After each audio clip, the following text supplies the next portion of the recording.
NHL commissioner for a day. What's the first rule you change in the rule book? That's a question we'll ask on today's Locked On Lightning.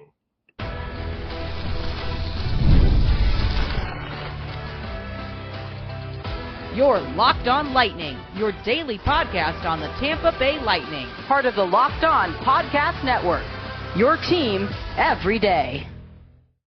Thank you for making Locked On Lightning your first listen of the day. Every single day, we are your free daily Tampa Bay Lightning podcast, part of the Locked On Podcast Network, your team every day. As always, want to shout out our everydayers, all of you who tune into every single show, every single day. We love you, and we appreciate the support you give us week in and week out. I'm Nick Morgan, and I am joined by the Tim Taylor to my Andre Waugh, Greg Stephen. Greg, how's it going, man? Good morning, good morning. This is a fun show today. We got some little spicy topics. Oh, yeah, we're bringing the heat on this one. Less than a month to go before the start of the NHL regular season, just a couple of weeks away from preseason. We're bringing some hot takes on this one. We're talking the least favorite NHL rules, the rules we would absolutely change. We're also talking about teams outside the bolts that we usually find ourselves cheering for, and probably the spiciest one of all, what NHL team do we hate the most? All coming up on today's show. First, though, I want to mention today's episode is brought to you by FanDuel. Download the FanDuel app now by visiting FanDuel.com and win $300 in bonus bets if your first $5 bet wins. All right, Greg, $1 million question that we asked at the top of the show. NHL, it's got some dumb rules. Let's say There are a few of them. Yeah, there are quite a few dumb rules. So let's talk about this. If you're NHL commissioner and you get to take out one stupid NHL rule, what stupid NHL rule are you changing? I think the dumbest one, in my opinion, is the goalie trapezoid. That's what I was going to say. Or Yeah. one of them. Look, I'm a huge Martin Brodeur fan. He's kind of what inspired me to love hockey initially. So, that's like the Marty Brodeur rule. Yeah. So it's got to go. Yeah. Well, it's also fun. Like, just Yeah. let the goalies, come out in the corner and, take a shot down the ice, make a play. I don't know why they put that in there to begin with. Yeah, it almost feels like they put a rule in to make someone worse at their own strategy. It's just like they negated a specific strategy for whatever reason. Maybe because only he was really doing it at the time. But, I don't know. I feel like that's so unfair. Just because a guy is innovative when he plays the sport, you got to change the rules because no one else does it. I don't know. Seems weird. Yeah. It's like in soccer, Yeah. and if, let's say there's just a long ball down the other side, and you'd be like, okay, the goalie isn't allowed to, play the ball with his feet at all if he's outside the 18. Yeah. He can stop shots with his hands, he can pass, do whatever. How many goalies do you see come out halfway up into their own zone and play pass? How many goalies do you see coming in and going in for a corner kick when they're down, at the end of the game? It just seems like it neuters some of what you can do in that position, right? Yeah, creativity has been deleted. Yeah. Here's one that always grinds my gears, Greg. If you dive, it cannot be a trip. Get rid of the embellishment plus the penalty. Okay. And here's why.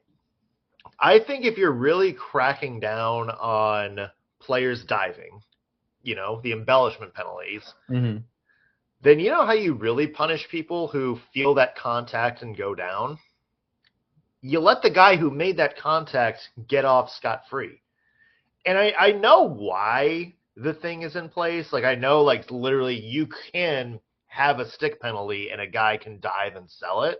Yeah. It's one of those things where it's well, technically, that was a hook, so we do have to call you, but this guy way oversold it. if there is an embellishment, like if you catch a player legitimately just like flopping, taking a massive dive, just give them the 2-minute penalty. And let the guy that hook and said, you know what, this is your break. You know what, this guy tried to oversell it. You're clear. This guy gets a 2-minute penalty. And I guarantee you, you will see fewer embellishments from there on out, because now it's like, okay, if Nikita Kucherov hooks, I don't know, Thomas Harley. No, that's not a good example. I'm trying to think of like somebody pointless from a team. Thomas Harley's like one of Dallas's best players. Andreas Athanasiou. There you go. Okay. Wherever he is now. If Nikita Kucherov does that and Athanasiou takes a dive, Athanasiou is going to the box, but so is Nikita Kucherov. That's a pretty good trade, right? Yeah. Like, tell me I'm wrong about if you want to get rid of diving, stop punishing the guy who actually made the penalty. Get the second guy. You know, it's like the NHL like fight rule, right? It's like, oh, they never get the guy that threw the first punch. They always get the guy that threw the retaliatory punch. Mm-hmm. Not for diving, and I guarantee it'll go away. I think you make a good point. I think the reason they do it though is probably just because if they're unsure, it's just such a safe way to get out without blaming someone and then, you know, choosing a side, which to some extent I understand, but I think you're absolutely right. Like if you made the rule that way, that would be gone so fast. And it's so hard to tell with diving in some situations, obviously, especially the one, like when you're like a couple feet from the boards and someone hits you, some of those guys really send themselves into the boards. Sure. Yeah. You know, and then other times they get clobbered into the boards. So, you know, leaving that up to the ref's discretion is, you know, it's their job. So, you know, I think you're right. Like they should make a decision. Yeah. Speaking of it's their job, what do you think of the status of goalie interference? Like the concept of goalie interference. Like reviewing it, you mean? Reviewing it, like the way it's called, because it's terrible, right? I don't know. I feel like I like the way it's supposed to be designed. I feel like the execution of it is pretty poor. Again, it comes down to like those weird judgment calls. It just needs to be written much better so that there's no, you know, lack of clarity. Because I feel like we've seen a lot of goals that look almost identical and be called multiple ways, right? So that's where there's an issue for sure. Yeah, it's like the strike zone in baseball. Yeah, awful. Where an umpire is going to cause, like, you know, hey, if it's on the line, it's going to be a ball for one player or for one ump. If it's on the line, it's going to be a strike for the other ump. Like there needs to be some sort of fit. Like what are 3 things we're checking for? You know, like pass interference in football. Like there's got to be some kind of, you know, automatic thing here. Right. And I think like the goalie's ability to play the puck is to me is the only thing that really matters. You know? Can I tell you another quick random one that I hate? The ability for coaches to challenge after there's a review. Oh, yeah. So you can like double review. I've seen that, I think, 5 times this past season. Yep. Where it goes upstairs. It's a coach's challenge, or not. It's not a coach's challenge. It's just a review. Like we're reviewing the goal. Yep. It's up there, and it's like, hey, after review, it's a goal. They go to the center ice. Oh, Florida's challenging that it's a goal. And then they go back for another 5 minutes, and it's like, upon further review, it's not a goal. Yeah. I hate that. Like, just review it once. Like, yeah, that is really silly. Like it is super weird that a coach would think that the call could change after they just did the process, but it is really silly, right? Yeah. Let me throw one more rule at you that I want to see changed, and tell me what you think. The point system. Would you go 3 points for regulation win, 2 points for overtime win, 1 point for an overtime loss? I mean, yeah. You can. I feel like it doesn't matter too much, but I disagree with that. Why? Well, I think it's rewarding for a clean win. You're better rewarding for regulation wins. Yeah. It makes sense. Yeah, you're better rooting for regulation wins, and you're not going to see like the last like minute of the game, like everybody just like kind of coast it out and play for overtime because you get a point, you know, That's true. um, because a loss is going to hurt you more than a tie will. Definitely. I think if you do that, you incentivize teams to play a little bit more. I think you see teams get more aggressive, especially during the playoff race late. I think it's Hmm. going to be more fun hockey, and I think it's also going to maybe clear up like the middle of the pack a little bit. Like the really good teams are going to be way above of the really mediocre teams. Right. I feel like that's what they're nervous about, honestly. But it's so hard to know how big that gap would really be. Yeah. It is interesting because you always see the like the player polls that come out, like the Athletic and NHL.com every year. That's always the number one rule they say they want to see is the 3-point system instead of just like Interesting. 2 points for a That would game. be fun to like watch happen for a year at least to see how it goes. Yeah, no, I'm with you there. Hey, here's another $1 million question. Let's talk about least favorite NHL teams and favorite non-Bolts teams. I feel like you and I can have some fun banter on this one. That's Hmm. coming up in just 1 second. Today's episode is brought to you by Monarch Money. Most people can't name all of their financial accounts or even what they're worth, whether it's 401ks, properties, or investments. And when you don't have the full picture, you can end up leaving money on the table. That's why we have Monarch Money. It's an all-in-one personal finance tool that brings your entire financial life together in one clean, easy-to-use interface on your laptop or your phone. Monarch is built for people with busy lives. So if you put off organizing your finances, Monarch does it for you. Monarch does all the heavy lifting. You can link your accounts in minutes, see clear data visuals, get smart categorization of your spending, and finally feel in control of your money without ever touching one of those stupid Excel spreadsheets. So don't let this financial opportunity slip through the cracks. Use code LOCKEDONNHL at monarchmoney.com in your browser for half off your first year. Again, 50% off your first year at monarchmoney.com when you use code LOCKEDONNHL when visiting monarchmoney.com on your browser. Welcome back to Locked On Lightning. Nick Morgan alongside Greg, Steven, and Greg. We are talking about the teams we love to hate. These Hmm. are our least favorite NHL teams. Some of them maybe have just broken your heart one too many times. Some of them maybe you just don't like anything about their fan base or anything like that, or just had some bad Twitter exchanges. Whatever the case may be, we're talking about the teams that we hate the most in the NHL. So, Greg, I'm going to leave this to you. Hmm. Your least favorite NHL team. My least favorite. It's you just want to say the Panthers, but it's not. I think my I was least going to say favorite. the fact that you hesitated made me know right away. It's like, okay, it's not the obvious answer. Yeah. I want to give a more spicy answer, and this is one that is gonna maybe surprise people because I feel like they didn't really do anything wrong, but I hate them because they took Yanni Gord from us, Seattle Kraken. Just cannot stand that whole team. Like Oh, really? yeah, they're Just so because they took Yanni mediocre. Gourde? They're so mediocre. It makes me so mad. I'm like, you stole Yanni, and now you're trash. And what come on. I'm surprising. It's surprising that you like said that over, um, you know, Tampa or like over Vegas because they were the was that Marcia show that they took or was he in Florida at that point? He was in Florida, I think. Okay, let me see.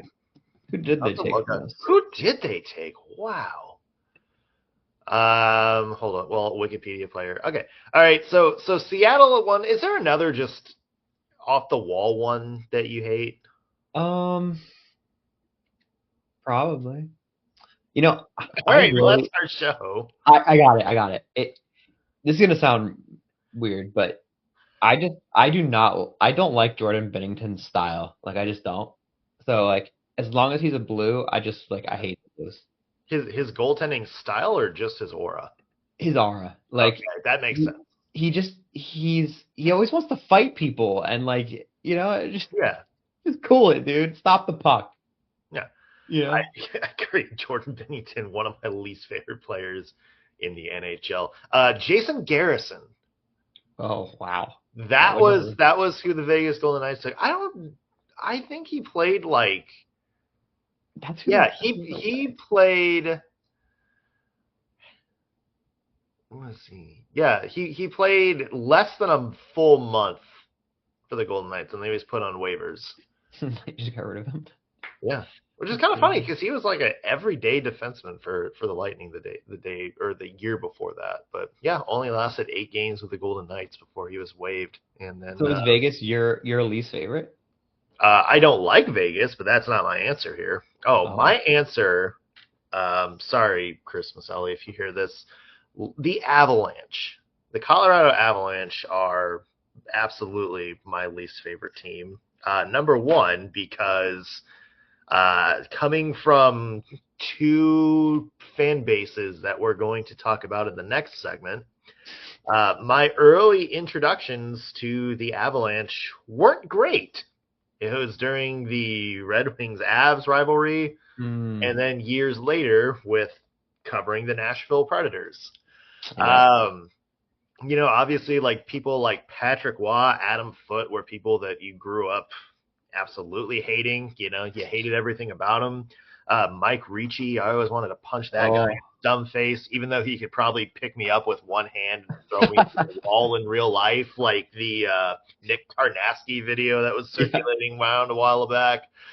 Yeah, just don't like absolutely anything about them. Don't like, even now, like Nathan McKinnon, go to McDonald's, just try a Big Mac, you pompous jerk. Fast food's not good for you. Yeah.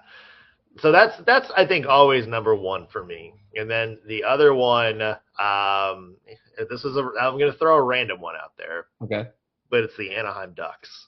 Yeah, you know Absolutely hate the Anaheim Ducks. I'm with you. Second biggest reason is Corey Perry. I love Corey Perry. Yeah, it's because he was on the Lightning for 2 years, but even then he wasn't fun to cheer for me. But Chris Pronger, biggest jerk. Yeah, and on ice jerk. You had Corey Perry, you had Ryan Getzlaf, you had Ryan Kessler, who's also a jerk on the ice. Like it's just like a team of people other than like Timu Solani that is just you actively want to see fail. Right. I feel like that's the new Panthers. Oh, I hate Tampa, or I hate Florida because they're division rivals. Yeah. But they play a scummy game. They play play a scummy game, dude, and it's fine. Like it's acceptable. It's hockey, right? But like they do. That's their thing. I wouldn't. Okay, Sam Bennett, like those hits. Okay, those are scummy hits. That's a scummy player. I'm willing to call it out right now. But Vlad. I don't know if like Matthew Tkachuk, like that's a player you would want on your team, right? 100%. Look, I love the style, but they do it. Sure, yeah. Sasha Barkov, another guy I absolutely love. Yeah, I like Barkov. Yeah, I mean, I like Barkov more than Pronger. I don't like it's you hate them because they're division rivals, they're Florida rivals, and now that they've won 2 straight cups, and they're I would say probably more of a favorite than we are. I'll put it that way. But I feel like the burning hatred that like let's say like Detroit and Colorado had, that like Montreal and Boston have, that Pittsburgh and Philly have. Is it just me, or is it not quite there yet between Florida and Tampa Bay? I agree. I just don't think it's been like close enough for it to be a real rivalry. Like the Lightning didn't. Let's not pretend the Lightning were close to beating the Cats, right? Like it just wasn't. So to me, and I think I think on ice they played the best of Yeah, any probably. of their Eastern Conference matchups, but no, it's it's not like they took them to 7 games. Right. And I don't know. I'm going to throw one more at you before we run out of time on this segment. Okay. For some reason, I just cannot stand the Carolina Hurricanes either. Ooh. And I used to live there too. Just Brendan Moore's coaching style, I'm like, dude, this is not going to work. And it never works.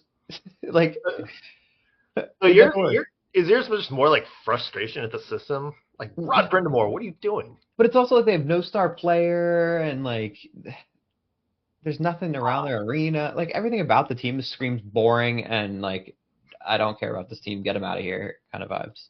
Do they not have a star player, or No. because they play in Carolina, do they just not market their players enough?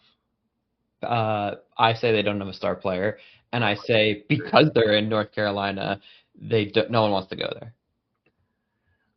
Oh, okay, Mikko Rantanen. I mean, look, I lived there. Hey, I lived 40 minutes from that arena for years, and let me tell you, there's nothing there. So yeah, Carolina fans, if you're listening, I think Sebastian Aho is a star. I'm just gonna put that out there. I think Jacob Slavin's pretty good too.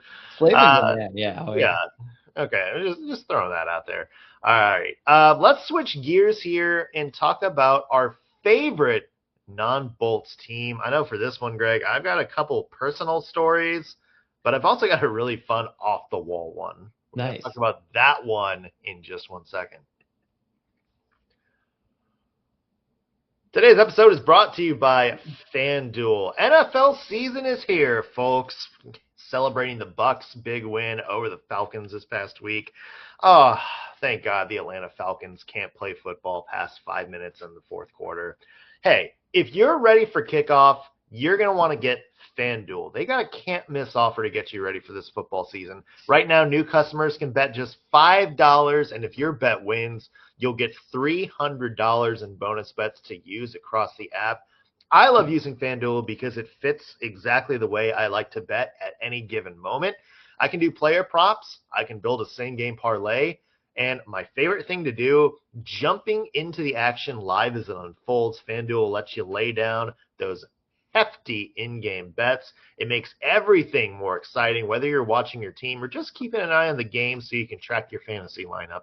It's quick, easy, and the best way to add a little bit more energy to your Sundays. So if you're ready to play, download the FanDuel app now by visiting FanDuel.com to get started. Again, FanDuel.com and place your first $5 bet. Welcome back to Locked on Lightning. Nick Morgan here with Greg Stephen. And Greg, let's switch gears here. We talked about our least favorite teams and then got into a heated debate about the Carolina Hurricanes roster as a result. All right, let's change it up a bit. Who's your favorite non-Tampa Bay Lightning team? I think this changes year to year, but right now it is the San Jose Sharks. Ooh, that's a good one. And look, I love the guys they got coming up right now. Like Celebrini looks fantastic. He's going to be a superstar. Will Smith looks great over there. Eklund looks great over there. They got Askarov coming up in net. It's just, that's a team to me that is just really fun to watch. And when the Sharks games are on, I throw them on. Even last season, they were getting smoked in a lot of them, but I swear when Celebrini's on, like, he can win games alone. He's almost like McDavid caliber to me. Yeah, that's going to be a really fun team to watch. And also shout out Locked on Sharks, JD Young, one of my favorite non-Locked on Lightning shows to listen to on the channel. They do such an awesome job over there. JD is so fun. So I wish best things for him and the Sharks going out the year. But I'm with you. That's going to be a fun team to watch. And sometimes it's just one of those things where you love watching really fun teams play. Yeah, like it's just exciting up and coming stars. They're always it's great to watch those guys develop. And Celebrini just gives me such a wholesome, great vibe, like as a person too, I think. Yeah. And that just like makes me want to watch him even more. Like he's talented, he's a good dude. You know, like that whole friendly bond they had going on with Toffoli, you know. Yeah. I love that stuff. That stuff's so great. Like he's just He's like the older guy teaching them stuff. They're hanging out in the hotel room and stuff. That stuff's so great. Yeah, he's like the team dad trying to tell everybody to, get ready on time for Christmas pictures. Is giving off that kind of vibe. I was going to say he's the old guy, but then I was like, oh, wait, I think I'm older than him. I was going to say, I can't call anybody old in the NHL because I'm at the age that if I was playing on a team, the Locked On host would be like, oh, he's not going to stay healthy. He's probably at the end of his career. He's a waiver candidate. Basically, everything we were doing to 30-year-old Zemgus Girgensons on yesterday's show.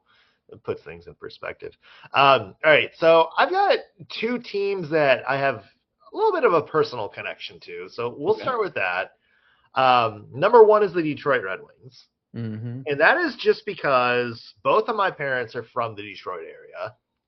And my first foray really into like watching sports, like the age in which I was not, you get to the age where you not only watch sports, but you can like kind of fully understand what's going on and know who star players are and everything like that.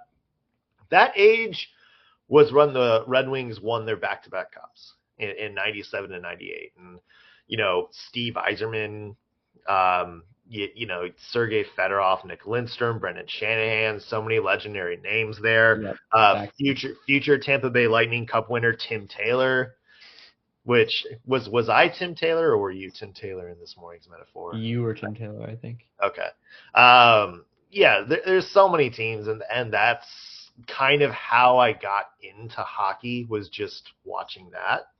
And then the other, which is no surprise if you've listened to Locked On NHL over the years, and that's the Nashville Predators. And that was the team I covered for 5 years on the forecheck.com, penaltyboxradio.com. And, luckily Locked On Predators with the awesome Ann Kimmel, who's absolutely killing it with Emma Langen on Locked On Predators now.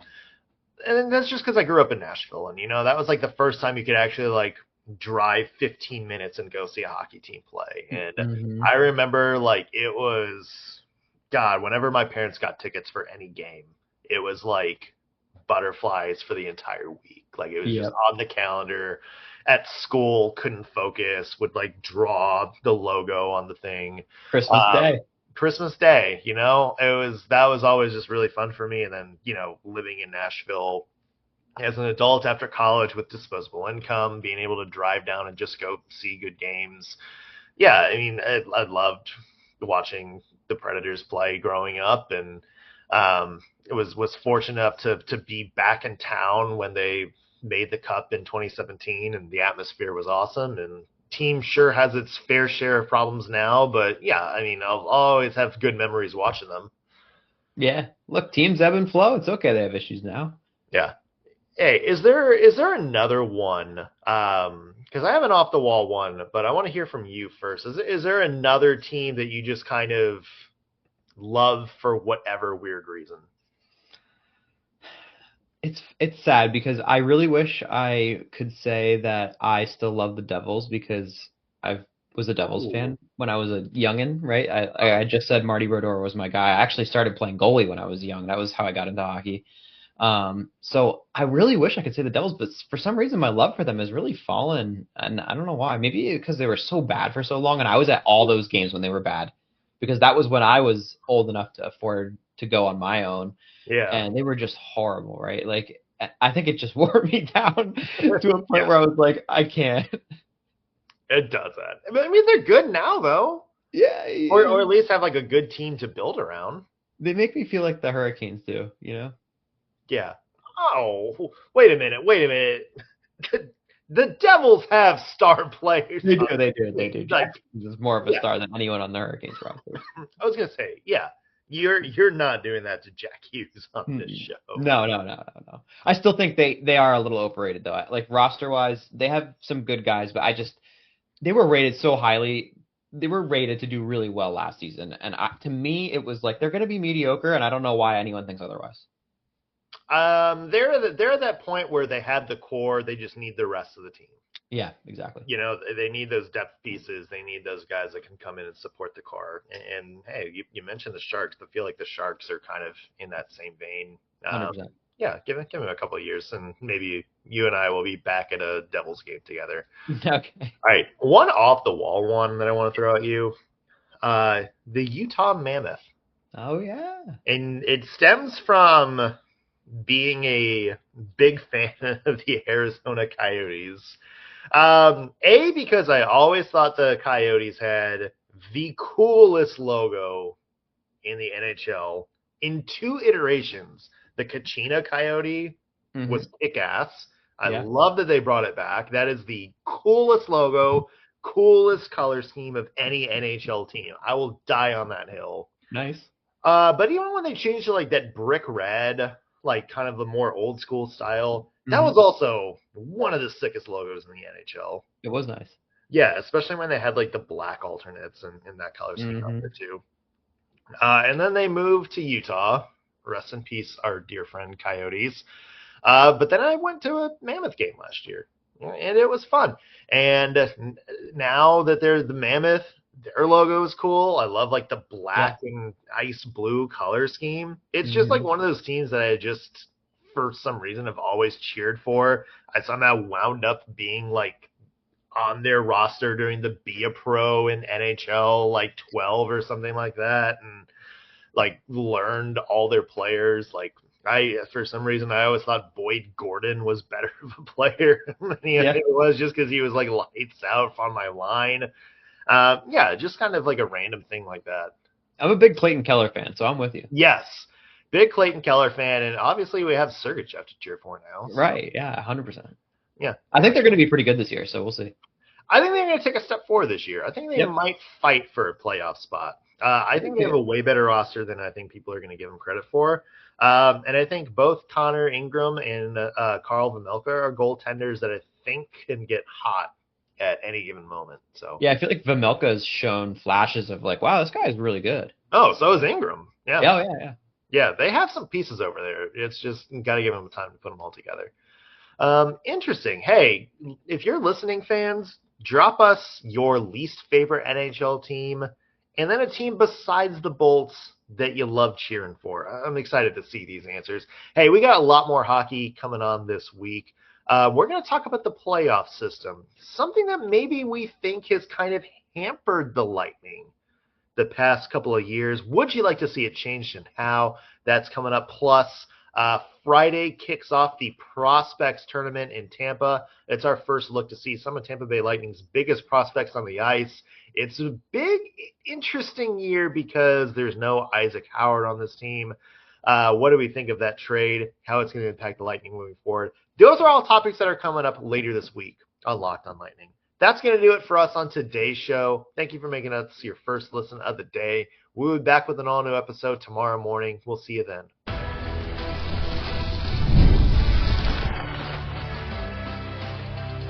You're Locked on Lightning, your daily podcast on the Tampa Bay Lightning, part of the Locked on Podcast Network, your team every day.